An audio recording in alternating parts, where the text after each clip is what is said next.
just a second. Okay. All right. So check your Instagram side. All right. Okay. So we are live on my end, and Dr. Pedre should be live on his end any moment too. So There we go. perfect. Yay. Oh my goodness. Dr. Vincent Pedre is joining us today inside the Life Lounge live. I am Karie Johnson, and I'm so excited to bring Dr. Vincent back on. He is one of the most trusted voices in gut health. He's not only a gut doc, he is a root cause rebel, I like to say, who's helping people connect the dots between the brain, the belly, and burnout. So if your mood is off, your belly's a mess, or your energy crashes midday, stay with us. This live is for you. Drop your questions now in the chat. We're going to be diving in. Always let us know where you're tuning in from too, because it's always fun to see. But we have so many questions to dive into. So Dr. Vincent, welcome back. How are you? I'm doing great. Yeah, I was just telling you, I returned just about 2 weeks ago from a 5-week trip to Europe. And Amazing. it's just amazing how being outside of the US just broadens your perspective on life, and you meet people from other parts of the world and hear their opinions. And I just love being able to connect with people from everywhere and learn how they think and how they think the same, but also how they think differently.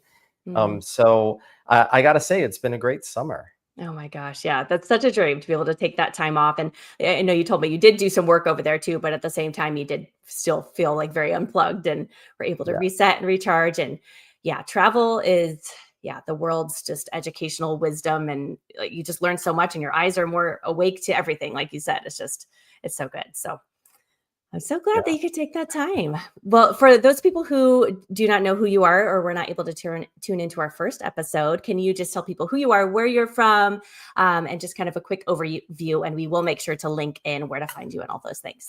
Yeah, and just a little plug to the Life Network. If you missed that first episode, you can watch the interview there, right? Yes, And exactly. learn more about my background and history Mm-hmm. in detail. But briefly, I'm a medical doctor that initially started specializing in internal medicine, but I knew that that wasn't what I really wanted to do. That what my soul and what I felt connected with was mind-body medicine. I really admired the work of Deepak Chopra and Andrew Weil and the connection to the mind and how our mind affects our health and mind, body, spirit. And so I knew that I was going to find my way there. I just didn't know how I was going to get there. And it turned out that it became all about my gut, because I had horrible IBS as a Mm-hmm. child. I had been on 20 plus rounds of antibiotics. It destroyed my gut microbiome, caused leaky gut. I developed sensitivities to wheat and dairy primarily, with some other foods. And you can imagine the diet of a teenager is primarily wheat and dairy, Exactly. ice Yeah. cream, cereal, milk, cheese, Yeah. pizza, all those things. I didn't realize that I was toxifying myself and I couldn't gain weight. I was Mm-hmm. always underweight as a teenager. And it's because my gut lining was messed up. I had leaky gut. I couldn't absorb nutrients. So it became kind of like a lifelong journey. And when I discovered functional medicine, I realized that what I thought was going to be my truth, my reality for the rest of my life, Mm-hmm. was something that I actually had more power and control over. And it all came down to the gut microbiome, my diet, probiotics, fermented foods, healing the leaky gut, taking out inflammatory foods.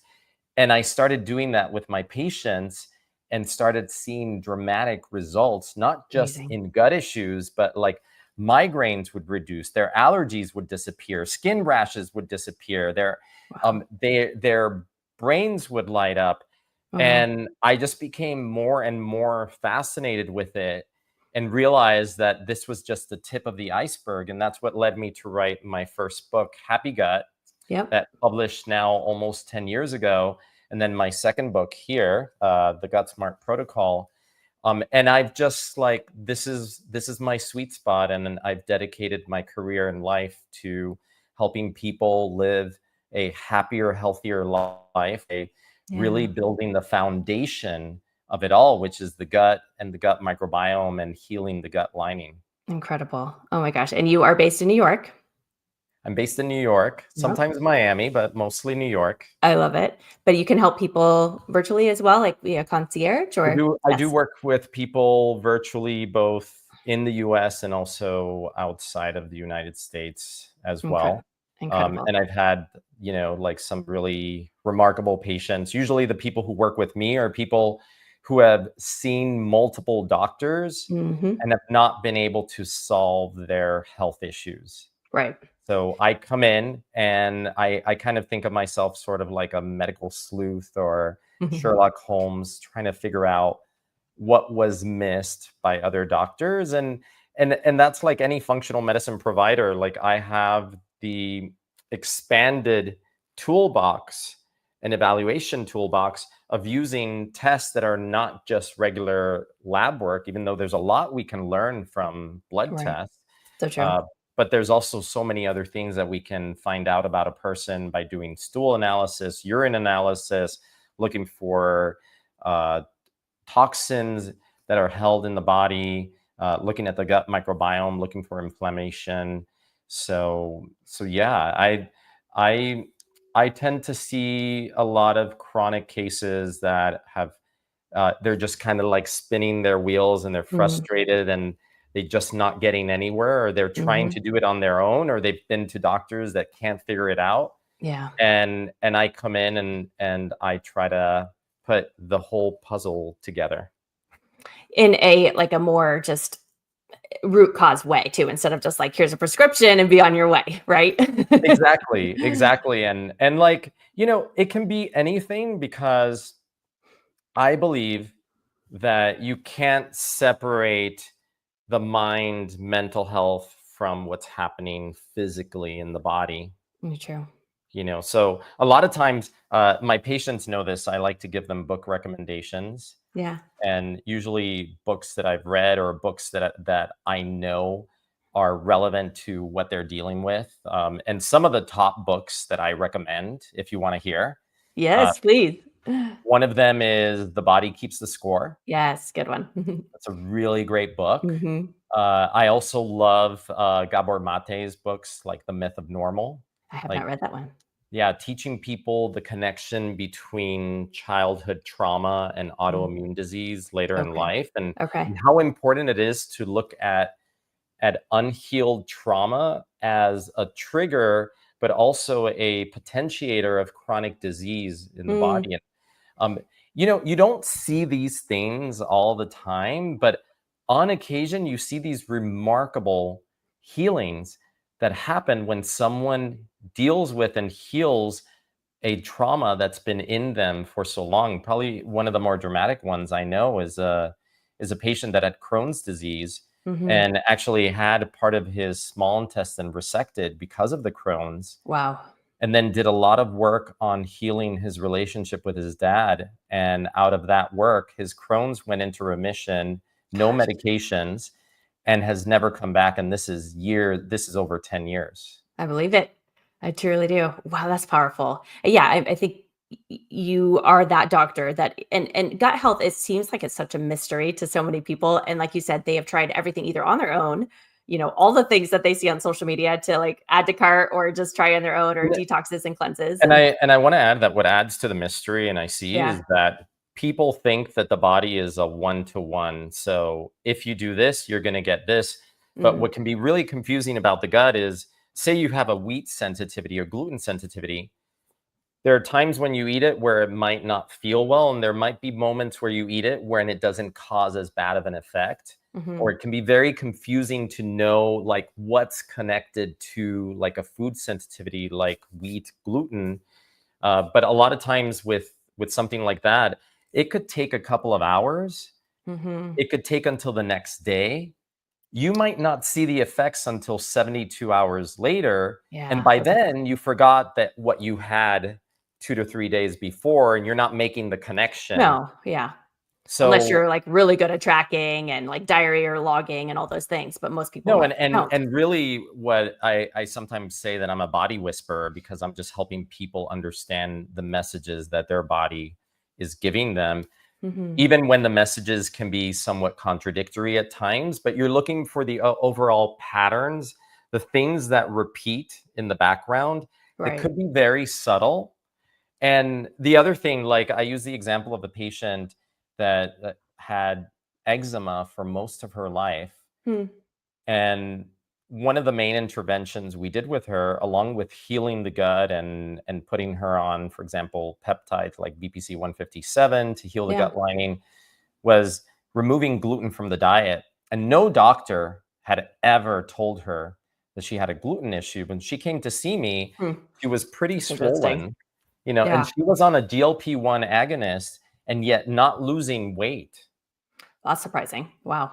So she had reached a point where she just couldn't lose any more weight. Hmm.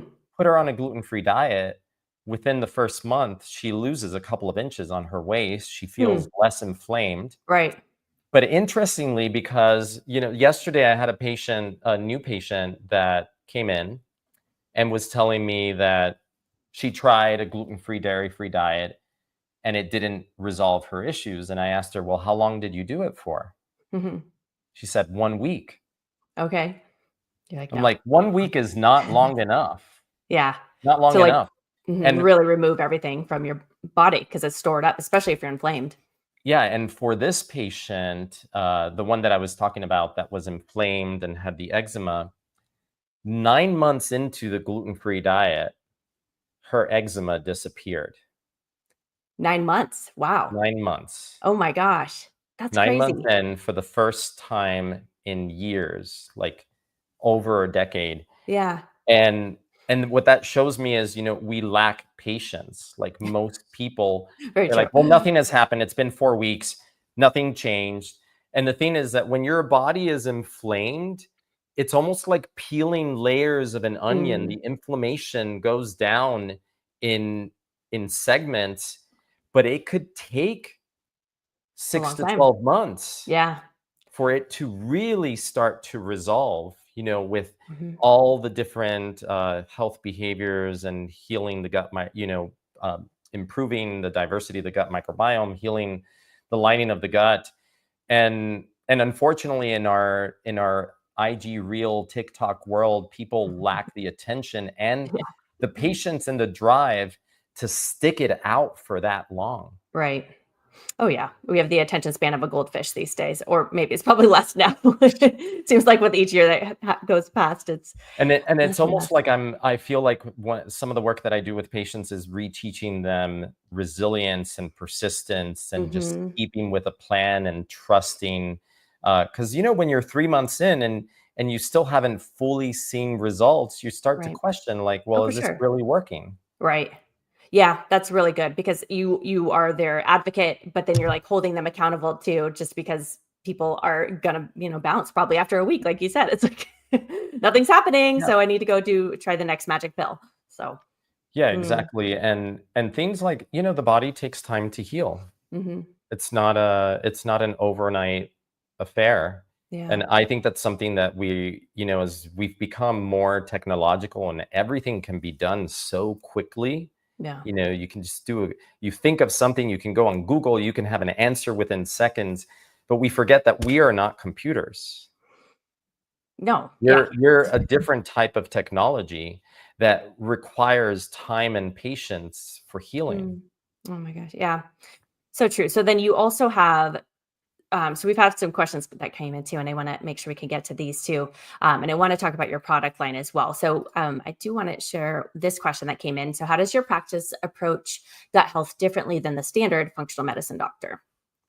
Interesting. I mean, my foundation is functional medicine. Yeah.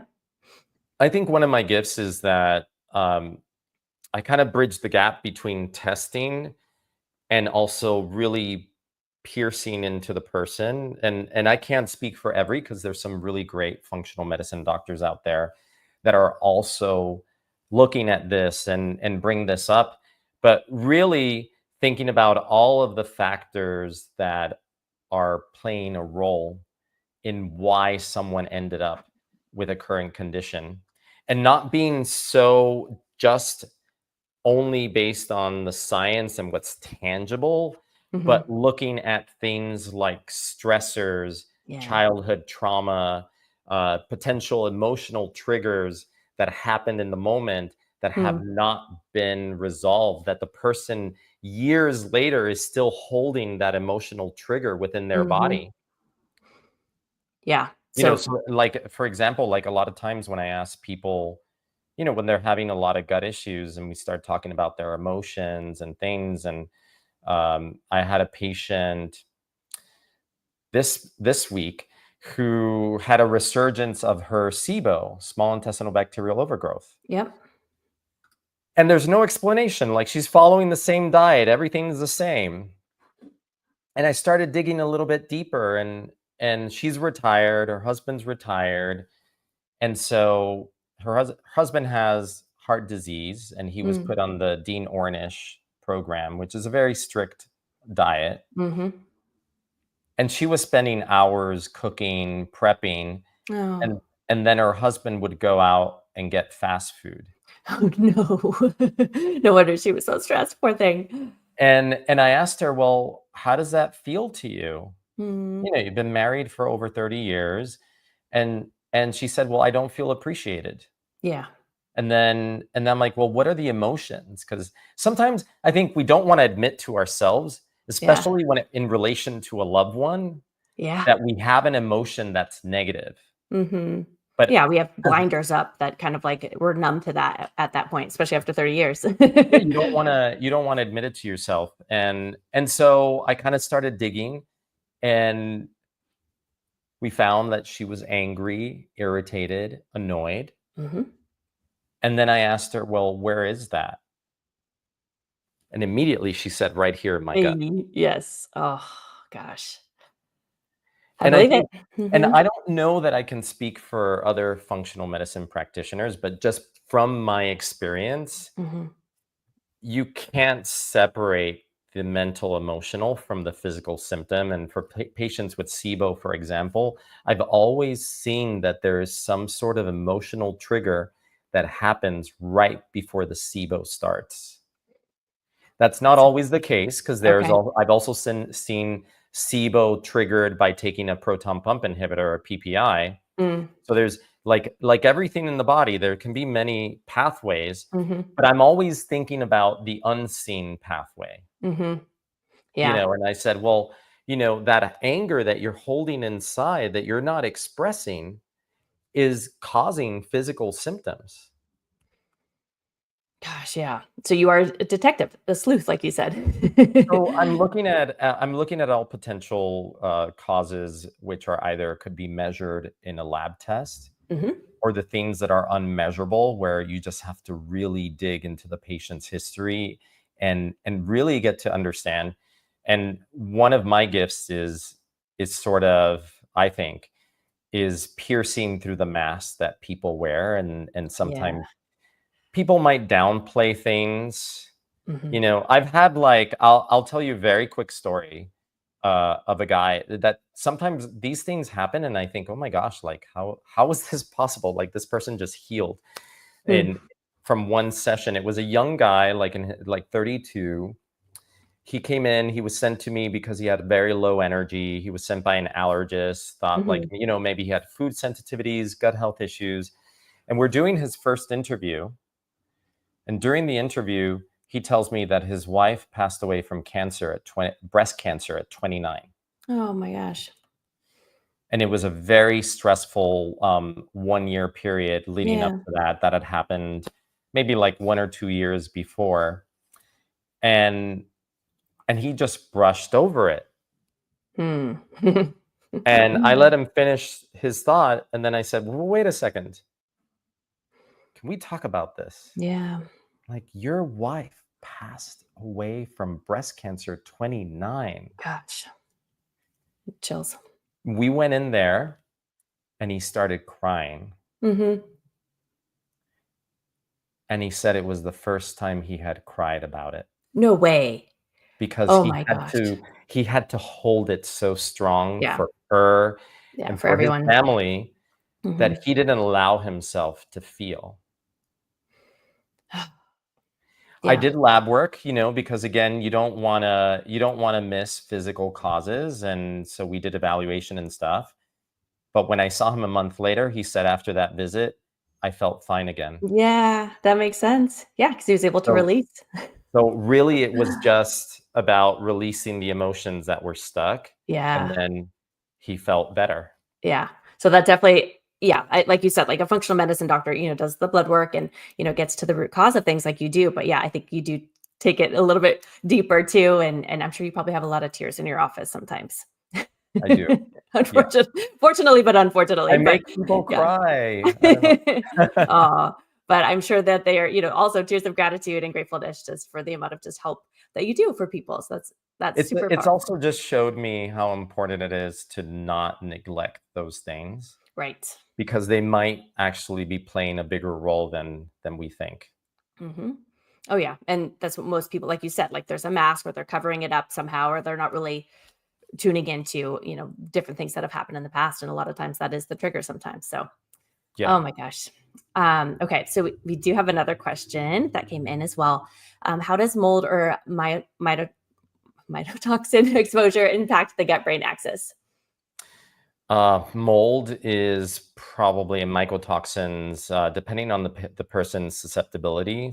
Some people are more susceptible than others. About 25% of the population is highly susceptible hmm to mycotoxins, and mycotoxins are going to disrupt the gut lining. They're going to cause leaky gut. Then they also get into the bloodstream, get into the brain, and they scramble the brain. They cause a lot of brain fog. They can even cause fatigue from the brain fog. So it's probably one of the things that is most dramatically impactful on the health of a person who is susceptible to mycotoxins, and also affects their mitochondria, which is going to affect both the gut, and also obviously the health of the brain is very dependent on having healthy mitochondria. hmm And mycotoxins will cause mitochondrial dysfunction. Okay, yeah, that makes sense. So, what do you have a test that people take in your practice usually for that? Yeah, I actually look at a couple of things. One thing I do is I look at mycotoxin profile, which is a test that's done through a urine test. Okay. And typically, I will put patients on liposomal glutathione for at least hmm 2 weeks leading up to the test, because glutathione, being one of the body's most powerful antioxidants, in liposomal form gets absorbed better, then Mm, pulls the mycotoxins out and into the urine, just in case the person is not a good excreter. So that helps to improve the yield of the interesting. test. Okay. So that's one way that I look at it. Obviously, I also do gut testing to look for things like yeast overgrowth, because sometimes you hmm could be getting mycotoxins like gliotoxin coming from yeast overgrowth in the gut, Like candida. and yeah, like candida. hmm And then also, there's another test that I'm doing that is actually very new to the functional medicine community. hmm That's a mitochondrial function test. It's called the Me Screen. Okay, haven't heard about that And one. it's quite fascinating. I was actually on a call with the chief science officer for Me Screen earlier today. He's a researcher at UC San Diego, Uh-huh. and they've been studying like mitochondria. They were doing studies with astronauts with NASA, like seeing what are the effects of space on mitochondria. And so this test looks at baseline mitochondrial function. It can look at how your mitochondria, how many free radicals they're producing, reactive oxygen species, which are Okay. oxidating at rest. And then what they do is they decouple and they stress out the mitochondria, and then they see how the mitochondria react under stress. And it's incredibly useful to put all of these things together and then put a picture of what's going on with the patient, hmm because it's beyond the gut. Mitochondria are in every single cell in the Yeah. body, Right. and if your mitochondria aren't working properly, your body cannot detoxify. Mm, that One would and be, yeah. one of the things that I'm seeing is that as we reactivate mitochondria using things like phospholipids, that people start to release toxins, and sometimes it can get a bit overwhelming for people. So is that like the Herxheimer effect or something where you get like just that would be more like a Lyme disease thing where you get a Mm, fever and all that, but gotcha. very similar. Like you can get headache, it can trigger migraine, Mm, more brain fog. mhm. So, faster is not better. Right. So what do you Uh, usually do for that? Just slow it down. slow things, basically slow things down. I use phospholipids, reduce the dose of the phospholipids, like phosphatidylcholine, Okay. like always supporting gut health, making sure there's no constipation, because it's Mm, super important to keep things moving. moving, keep bile acids moving. So yeah, this is a great question because the mycotoxins aren't just affecting your brain; they're also affecting the gut and the gut lining. Mhm. And there are so many people, like when people are susceptible to the effects of mycotoxins, they can get very, very sick, like to the point where they can't work. I believe it. Yeah, because like a brain fog, probably you can't even think straight and you're just chronically tired too, I would And if imagine. you go to a regular doctor, they're gonna run your labs, and your labs might look normal, and they're just gonna tell you that you're fine. Hmm, And then you start thinking that you're crazy, that what's wrong with you? Because exactly. most doctors, unfortunately, are not considering mold toxicity in their evaluations. But they're Hmm, more, there have been so many times when I've been surprised to find it. And then a patient that didn't think they had a water damage in their home or apartment turns out that they had a hidden leak or mm. black mold under the kitchen sink. I had a patient that had black mold behind the baseboard in her bedroom Oh, from man. a water leak. Oh, shoot. So she was one of my most toxic patients. That's So sad. you just never know, and Mhm. it's like, and this is the difference with root cause based medicine is that we just dig deeper to see, Yeah. well, where are things really coming from? Right. Yeah, because you could still be living in that home and just taking some kind of, like, antibiotic or prescription, and you're just gonna get worse and worse Yeah, or because being you're still told living that there. it's something else, and Yeah, you're just putting Band-Aids on it, right. but not really resolving the underlying issue. Yeah. Well, and then, like you said, then that's like a mental thing too for them because like they're like, I feel horrible, but there's no everything's turning up normal in my labs, and they say there's nothing wrong with me. So then they feel like it's them, but it's not. There's it's a deeper problem, and it's so sad. I Yeah. feel so bad for people like that too, and thankfully to people like you in the world who really dig deep and help them find out what's happening. So okay, so we have another question also. This one is parasite. So, what are your thoughts on? Oh no, not that one. Oh, I guess we could talk about that one though too. Gut-driven Okay, here we panic. go. Yeah, gut-driven panic attacks or sudden anxiety at night. This is really interesting because over and over, uh, I hear from patients when their gut is off, their brain is off, or when they're having severe gut issues, they have unexplainable anxiety or panic attacks. And I explain that from a combination of the gut microbiome, because the gut microbiome is in many ways regulating what's happening in our brain Hmm. through the gut brain axis.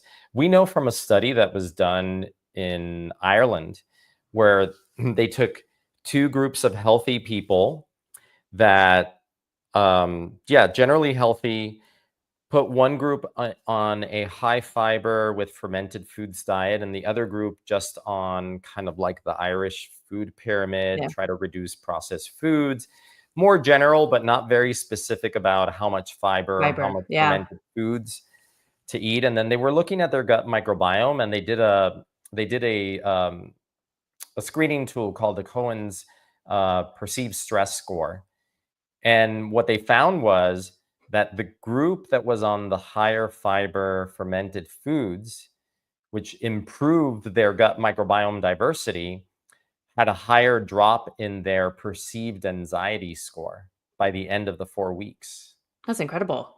Wow, just from Yeah. the fiber and the fermented foods. Well, basically, the fiber and the fermented foods were supporting their gut microbiome and creating a more diverse gut microbiome. Fermented Hmm. foods have bacteria like lactobacilli.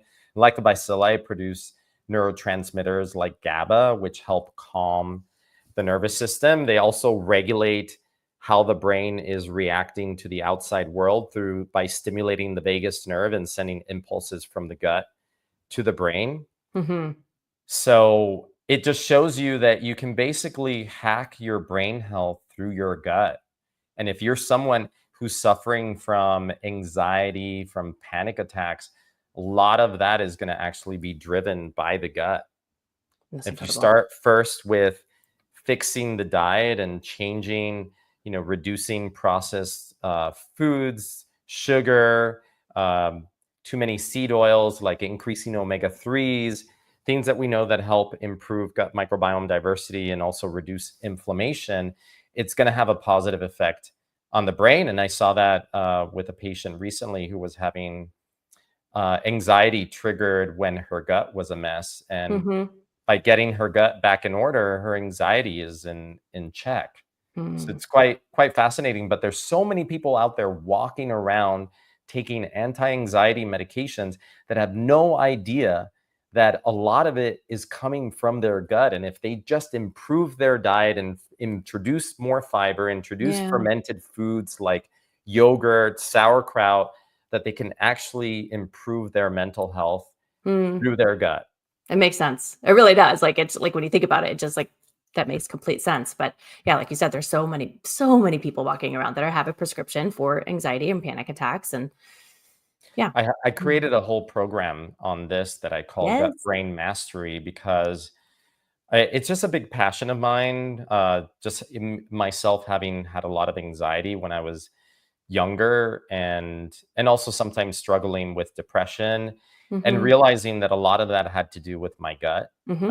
and seeing that with my patients, and just seeing like mental health improving when you really focus on gut health. Yeah. So I'm hoping that, anybody who's listening to this, Yeah. if you're listening to this and you have anxiety or depression, or if you know someone that has that, then Hmm. share this video, share this live with them, Yeah. because you can empower them to see a different way that could actually help them way more than medication by itself. I love that. So then with your program too, is that something that they could find on if they really want to do a deep dive, like how to follow that? Is that on your website? It's on the website. It's on Okay. happygutlife.com under programs. Okay, Yeah. perfect.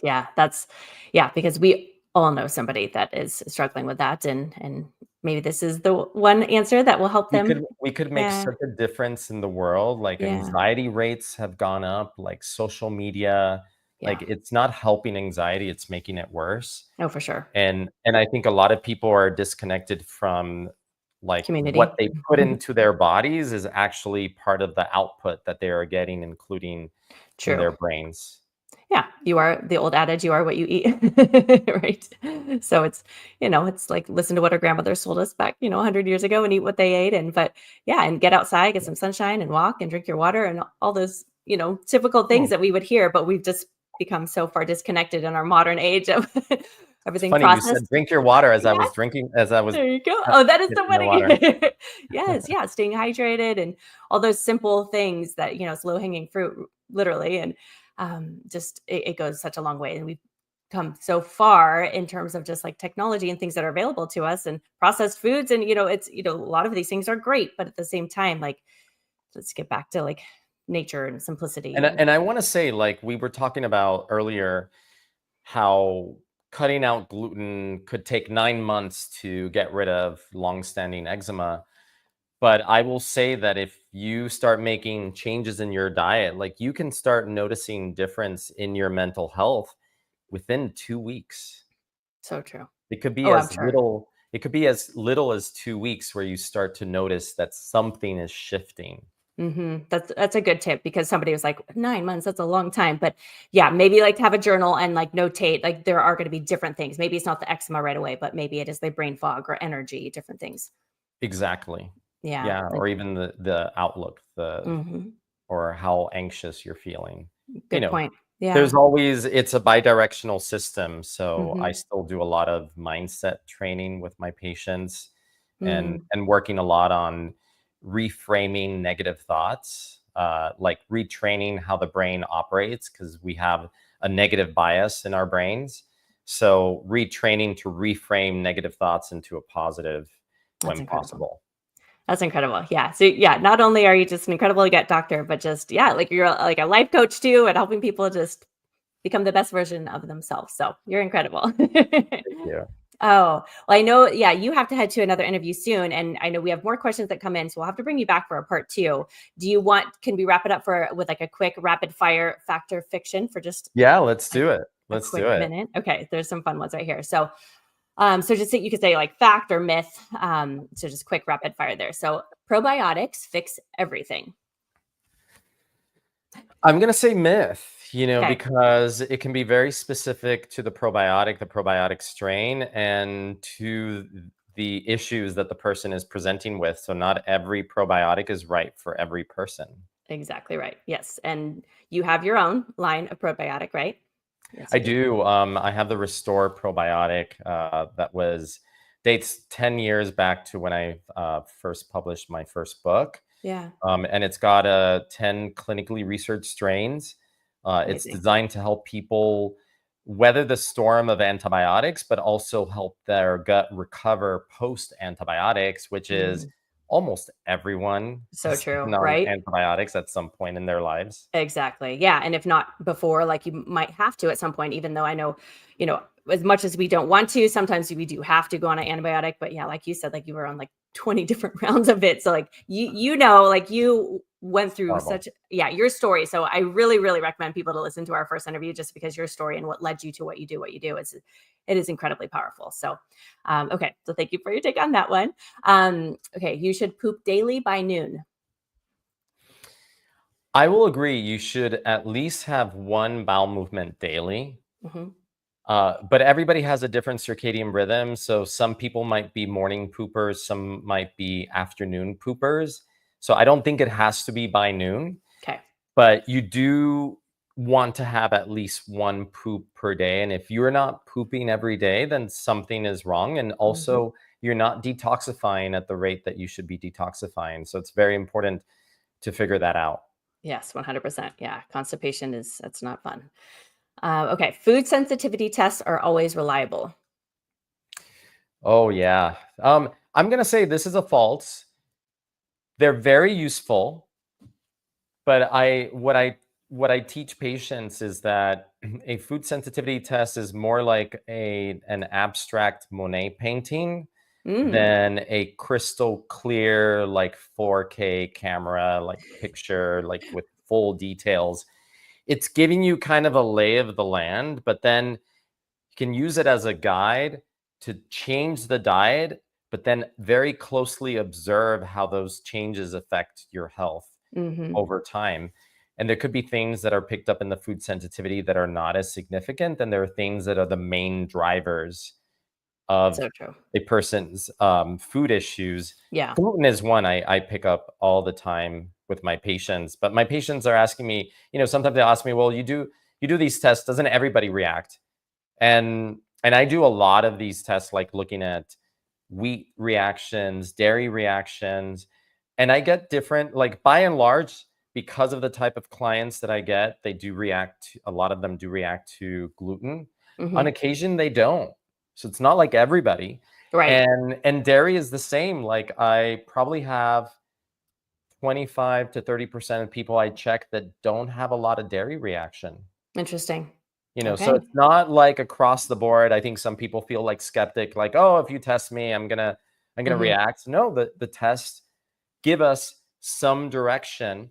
But like I said, like the tests aren't perfect, and there's a lot of different permutations and ways to interpret the tests, and ways to think about our diet and what's right and what's not right for us as individuals. Yeah. So in the end, it becomes kind of like starting with that as a guide, but then testing and figuring out what really works for you. Yeah. Okay. Perfect. And yeah, good. See Dr. Vincent so he can really dig in and be the sleuth that he is. I love it. Okay. Last one. You can't be mentally well if your gut isn't. That's true. Yeah, I know, Yeah. especially after everything we talked about today. That is that is so true, and I'll use the example of a friend who has bipolar disorder and has been on medications for uh, quite a bit, Mm, and finally decided to follow the program in this book, Gut Smart Protocol. yeah. And uh, the ups and the downs started to dampen. She became more responsive to medication and much more even. Uh, Incredible. so so it dampened the bipolar by Mm, working, and I use this as a more dramatic thing. true. If you're out there, like, I'm not saying if you have bipolar disorder that this is going to fix your bipolar, and they never went off of medication fully, but they were able to lower some of the medications and also not have the extreme mania and the extreme lows Right. just by working on their gut. Mm, So the gut is key if you have any mental health issue. Like, go back to the foundation. Even if you don't have a lot of money to invest in working with a functional medicine practitioner because it can get mhm. expensive, like, my book is not that expensive, like Yeah. 12 dollars for a program that can transform your life. That's a good point. Yeah. That's such good advice. Yes. So we'll make sure that we can link to where to find the book too, because that would definitely help, even just a place to start for somebody too who's curious. So, well, Dr. Pedre, thank you so much for joining us today. And can you please remind everybody where to find you, your products as well? I'm gonna shout out to my fans on Instagram because I know we're live on IG, but anybody Yeah. who doesn't follow me there, you can find me on Instagram at Dr. Pedre, Dr. Pedre. And if you want to learn more about, like, the products, programs that we have, happygutlife.com. Yes, incredible. Yes, and he's an expert inside Life Network. So check out, he has articles in there too. And we're just grateful to have him a part, just today for the live, but then a part of Life Network too. So if you have not joined Life Network, so head over to Life Network as well. Free account to sign up, and amazing experts inside that we can all learn from each other, because when we grow together, we go farther. So And make sure that's to for share this with a friend. all my Yeah, go ahead. fans out there who are on IG. Come over to Life Network and hang out with us. There we go. That's all right. I love it. Yay. Oh my goodness. Well, thank you again, Dr. Pedre, and we'll be chatting soon. Appreciate you. Same. All right. Bye.